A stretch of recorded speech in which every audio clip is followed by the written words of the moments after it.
Hello दोस्तों, हमारी आज की इस कहानी का नाम है नज़र। माधुरी की मनीष के साथ शादी को मात्र 2.5 वर्ष हुए थे। बेटी की शादी हो गई, घर में बहू आ गई। माता पिता की खुशी का ठिकाना ना था, लेकिन ससुराल में माधुरी का मन नहीं लग रहा था, क्योंकि ससुराल के माहौल वो अभी भी पूरी तरह से रम नहीं पाई थी। उसके सास ससुर पुराने विचार के थे और वो अभी भी चटाई पर बैठकर खाना खाना पसंद करते थे। पानी हमेशा बैठकर ही पीना पसंद करते थे।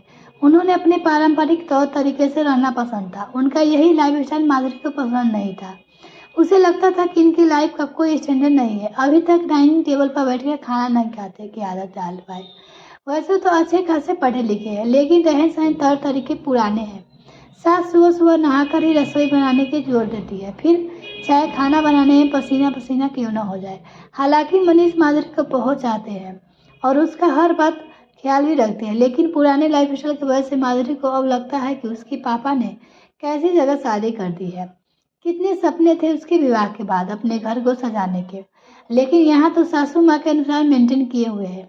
इस पुराने घर में उसका दम घुटता है। अपने मायके जाती तब जाकर उसे लगता है कि जैसे खुली हवा में सांस ली है। इस बार तो माधुरी ने मन ही मन निश्चित कर लिया था कि अब की बार जब भी वो अपने मायके जाएगी तो तभी वापस आएगी जब मनीष अलग घर लेने की राजी हो जाएगा। मनीष ने वापस इस घर में आने से साफ साफ इनकार कर दूंगी। आज माधुरी बहुत खुश थी, क्योंकि वह दिन भी आ गया था जब माधुरी के अपने मायके जाना था। माधुरी के भाई उसे लेने के लिए आने वाले थे। वो चलते हुए जल्दी जल्दी से अपना बैग पैक कर रही थी। तभी सासू माँ ने पूछा, बेटी कितने दिन में वापस आओगी? तुम्हारे बिना कुछ अच्छा नहीं लगेगा, जल्दी वापस आ जाना। माधुरी ने मन ही मन सोचा, अच्छा नहीं लगेगा या आपको आराम करने का टाइम नहीं मिलेगा। अब आपको आराम करना पड़ेगा और घर का सारा काम भी करना पड़ेगा। अभी को पैरों में दर्द होने का ढोंग भी नहीं कर पाओगे। परंतु ऊपरी दिखावे में माधुरी ने कहा, इतने दिनों बाद माँ के घर जा रही हूँ तो 2-3 महीने तो रहूंगी वहाँ। जवाब सुनकर माधुरी के साथ चुप रह गई। माधुरी मन ही मन बहुत खुश थी, सोच रही थी अब इस खड़ूस लोगों से छुटकारा मिलेगा। मायके में पहुंचकर माधुरी की चैन की सांस ली।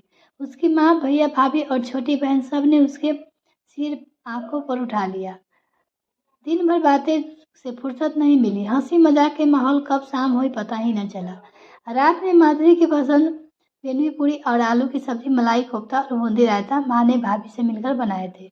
माधुरी ने अपनी भाभी की बया लेते हुए कहा, भाभी तुम्हें अभी तक मेरी पसंद याद है? भाभी ने हंसते हुए कहा, माँ जी है ना, याद दिलाने के लिए भूल कैसे सकती हूँ।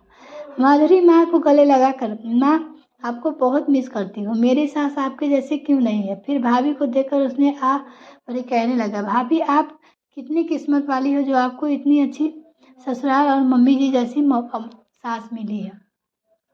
सुनकर भाभी और मम्मी दोनों मुस्कुराने लगी। बोली, कुछ नहीं। अगले दिन माधुरी ने सुना उसकी भाभी भैया से कह रही थी, आप कैसी बात करते हो? मैं दीदी और माँ के साथ बाजार नहीं जाना चाहती, मुझे आपके साथ जाना है। मैं कितने दिनों से सोच रही हूँ कि आपके साथ जाकर अपने पसंद की शॉपिंग करूँगी, और आप है कि फिर मन कर रहे कि मैं सिर्फ और सिर्फ आपके साथ बाजार जाऊँगी बस। भैया धीमी से बोले, दीदी आई है ना, तो उनके साथ जाने में तुम्हें कोई परेशानी है? माँ के साथ जाओगी तो माँ भी खुश होगी ना होनेगी। हम फिर कभी चलेंगे जाएंगे। भाभी बोली, वो आपकी माँ है और आप उनके साथ मुझे नहीं जाना। माधुरी इससे ज़्यादा नहीं सुन सकी। उसके कानों में भाभी के कहे हुए स्वर गूंज रहे थे, आपकी माँ, आपकी माँ। माधुरी सोचने लगी, तो क्या भाभी के मन में ही माँ के प्रति अपने आपन का वैसा भाव नहीं है जैसे मैं सोचती थी? भाभी भी तो मेरी माँ को पराया समझती है। भाभी के प्रति माँ भाभी की नहीं है। अब माधुरी के अंत में कहा, हाँ वो तुम्हारी और तुम्हारे भाई की माँ है, भाभी की माँ नहीं, भाभी की सास है। तुम भी तो मनीष की माँ को माँ नहीं सास मानती हो, लेकिन मेरे सास ससुर बहुत खड़ूस है।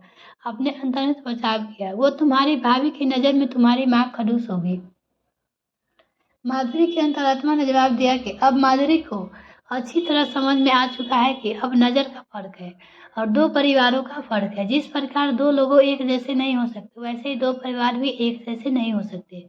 विचारों का अंतर तो होगा ही, फिर चाहे उसकी खुद की माँ हो या सास की।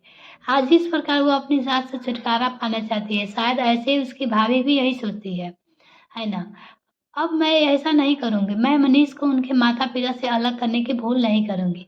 माधुरी कितना गलत थी, उसके अपनी गलती का एहसास हो चुका था।